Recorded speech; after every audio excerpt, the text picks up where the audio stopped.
नसीब का लिखा एक रोचक कहानी। 15वीं सदी की यह कहानी है। किसी एक गांव में बहुत ज्ञानी पंडित रहा करता था। पंडित आजू बाजू के सारे गांव में बहुत प्रख्यात था और इसी वजह से धनवान भी। पंडित का परिवार ज्यादा बड़ा नहीं था।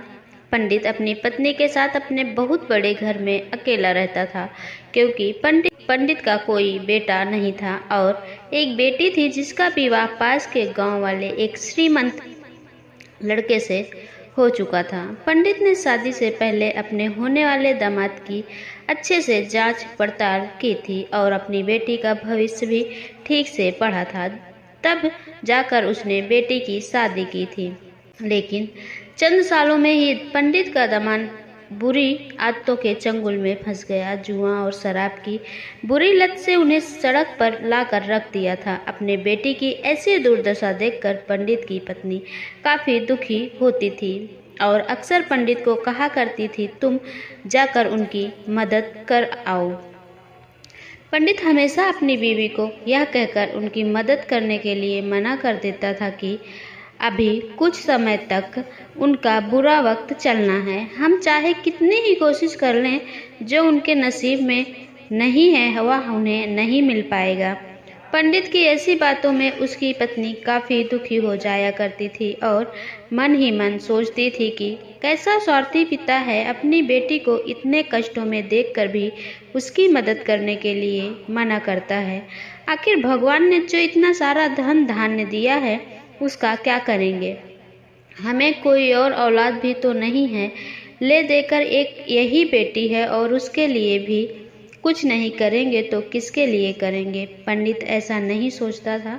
ऐसा नहीं है कि पंडित अपनी पुत्री से प्रेम नहीं करता था, लेकिन उसने अपनी पुत्री की कुंडली इतने अच्छे से पढ़ी थी और वह यह पहले से जानता था कि वह चाहे किसी भी लड़के से शादी करती, लेकिन उसके जीवन में यह समय आने वाला ही था और बिना इसे भुगते उसको छुटकारा नहीं मिलने वाला था।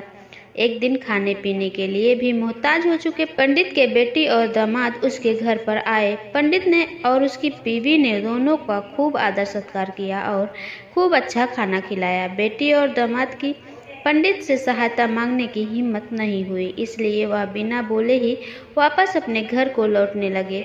लेकिन माँ तो माँ होती है, पंडिताइन से रहा नहीं गया और बिना पंडित की इजाजत के उसने चोरी छुपे बूंदी के लड्डू बनाकर उसमें सोने के सिक्के रख दिए और बेटी और दामाद को दे दिए, ताकि बेटी और दामाद की कुछ आर्थिक सहायता हो सके। पंडिताइन यह भी जान गई थी कि बेटी और दामाद शर्म के मारे उनसे मदद नहीं मांग रहे थे, इसलिए उसने बेटी और दामाद को भी लड्डुओं में छिपे सिक्कों के बारे में कुछ नहीं बताया। जाहिर सी बात है कि जब वो लोग घर जाकर लड्डू खाएंगे तो उन्हें उसमें सोने के सिक्के मिल जाएंगे। इस तरह बिना उनके मांगे ही उन तक मदद पहुंच जाएगी। सोचकर पंडिताइन मन ही मन अपने बेटी की मदद करने के लिए खुश होने लगी। पंडित के दामाद और बेटी उन दोनों का आशीर्वाद लेकर अपने घर की तरफ रवाना हो गए। उन दिनों गाड़ियां तो होती नहीं थी, घोड़ा गाड़ी या बैल गाड़ियां चलती थी। पैसे ना होते तो और चीजों की लेन देन से भी व्यवहार होता था। बेटी और दामाद का गांव पंडित के घर से कोसों दूर था, फिर भी पैसों की कमी के चलते वह चलकर अपने गांव की तरफ निकल पड़े। थोड़े दूर चले थे कि पंडित की बेटी के पैर में मोच आ गई और अब उसको चलना भी मुश्किल हो गया। पंडित के दामाद ने जब देखा कि उसकी बीवी अब बिल्कुल चलने में सक्षम नहीं है तो उसने एक टांगा अपने घर तक किराए पर ले लिए। दोनों पति पत्नी टांगे में बैठकर घर तक पहुंच गए, लेकिन टांगे वाले को देने के लिए उनके पास पैसे नहीं थे, इसलिए पंडिताइन ने जो बूंदी के लड्डू उन्हें दिए थे वह किराए के तौर पर उस टांगे वाले को दे दिए। टांगे वाला बूंदी के लड्डू लेकर वहां से चला गया। टांगे वाला अपने घर की तरफ जा रहा था, तब उसे एक हलवाई की दुकान दिखी। उसने सोचा कि थोड़े से बूंदी के लड्डुओं से मेरे घर के लोगों का पेट थोड़ी भरने वाला है, इससे अच्छा मैं इन बूंदी के लड्डुओं को बेचकर उनसे कुछ चावल खरीद लेता हूँ। टांगे वाले ने बूंदी के लड्डू हलवाई को बेच दिए और जिस गांव में वह हलवाई रहता था उसी गांव में एक आदमी ने अपने घर पर पूजा रखी थी और उसी पंडित को उस पूजा के लिए बुलवाया था।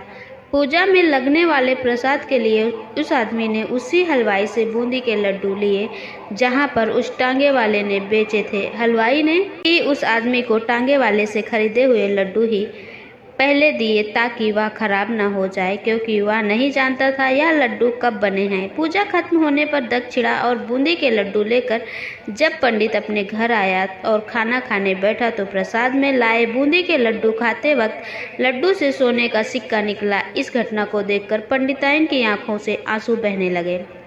पंडित ने जब पंडिताइन से उसके रोने का कारण पूछा तो पंडिताइन ने पंडित को सब कुछ बताया और पंडित से उनकी बातों पर भरोसा न करने के लिए माफ़ी मांगी। पंडित ने पंडिताइन के आंसू पोंछे और कहा कि तुम्हारी तरह मैं भी हमारी बेटी को बहुत प्रेम करता हूँ, लेकिन अगर हम उसकी अब मदद करते हैं तो दामाद हमेशा हमसे मदद की अपेक्षा रखेगा और अपनी बुरी आदतों को कभी नहीं छोड़ेगा। पंडिताइन भी अब पंडित की बातों से सहमत हो गई थी। 2-3 महीने बीत गए। पंडित के दामाद और बेटी फिर से एक बार उसके घर आए और इस बार उनकी परिस्थिति पहले से बेहतर थी, क्योंकि पिछले बार खाली हाथ जाने के बाद दामाद ने नया काम शुरू किया था और अपनी पूरी बुरी आदतें भी छोड़ती थी। तो दोस्तों, जो हमारे नसीब में है हमें वही मिलेगा, उससे ज़्यादा हमें कुछ नहीं मिलेगा। आशा करती हूँ आपको ये स्टोरी पसंद आई हो तो मेरे चैनल को सब्सक्राइब करें, लाइक करें, शेयर करें।